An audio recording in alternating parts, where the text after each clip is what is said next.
Yo creo que son las ideas que necesitan Argentina y que hicieron de Argentina un gran país entre 1880 y 1946 y que ahora se están volviendo a aplicar esas mismas ideas. Si vos te fijás, la Argentina que soñó Alberdi y que hizo Real Roca en 1880 cuando asume la presidencia, básicamente fue un modelo de país basado en un país abierto al comercio, al capital, abierto a la tecnología, con un Estado chico, bajos impuestos, pocas regulaciones y sólidos derechos de propiedad. Y eso nos llevó a ser uno de los países más ricos del mundo, cuando en 1880 Argentina no tenía territorio, o sea, tenía escaso control territorial, Roca triplica el territorio nacional, no tenía una capital, tenías guerras civiles, no tenías moneda, no tenías población, no tenías tecnología y no tenías capital, no tenías ninguno de los factores necesarios para el desarrollo.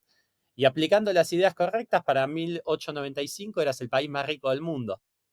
Y no solamente en términos de PBI per cápita. Cuando vos ves las cartas de principios del siglo XX que enviaban los inmigrantes a sus países, los inmigrantes querían venir a Argentina porque había oportunidades, el granero del mundo, la París de Latinoamérica. Esas cartas decían, estamos en Argentina, estamos en una casa que tiene 2 cuartos y un baño, cosas que para la época no eran comunes. Comemos carne en todas las comidas, comemos aceite de oliva, hay tranvía, hay tren, nuestros hijos van a un buen colegio del Estado, la salud nos la da una mutual. Bueno, eh, era realmente un país muy, muy pujante en el cual la clase media argentina de aquellos años solo se lo comparaba con lo que sucedía en países como Estados Unidos, Canadá o Australia, porque hay que recordar que a principios del siglo XX el mundo era mayoritariamente pobre y en ese contexto Argentina le iba muy bien. Tu acercamiento al liberalismo y tu convencimiento al punto tal de como vos comentaste, escribiste 3 libros y me encantaría, también hablar un poquito de los 3. ¿Es porque empezaste a notar los resultados irrefutables? ¿O cómo fue tus primeros comienzos sobre el liberalismo? Porque en cierto punto, por lo menos esto ya es experiencia personal, ni en la escuela ni en la universidad a mí me hablaron de liberalismo. Y es más, muchas veces se lo denotó al liberalismo y se lo denotaba hasta hace nada, hasta hace un par de años. Es un gran punto. Mira, yo vengo de una familia que no son liberales. Cuando yo era más chico te diría que lo de mi papá estaba más cerca de ideas de izquierda, después con los años fue cambiando, pero siempre hubo muchos libros en casa, mucha cultura.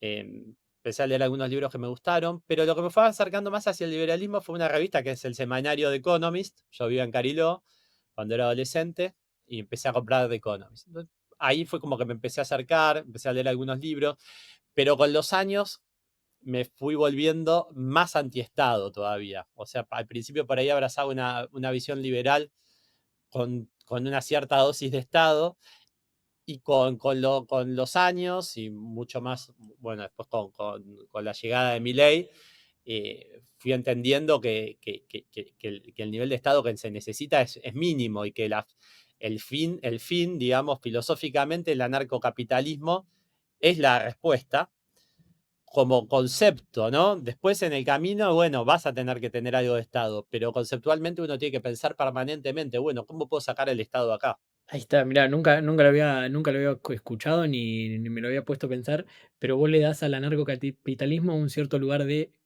utopía, en más puro sentido de la palabra, de a lo que se tiene que apuntar, que tal vez no se llega por las condiciones tecnológicas, pero sí todo el prisma o todo el filtro debería ser ese. Todo el tiempo tiene que estar presente. Vos tenés que saber que ese impuesto es un robo. ¿Está sucediendo? Sí, pero uno tiene que estar consciente que eso está mal. Por lo menos ser consciente. No se puede solucionar de un día para el otro, pero por lo menos hay que ser consciente que está mal.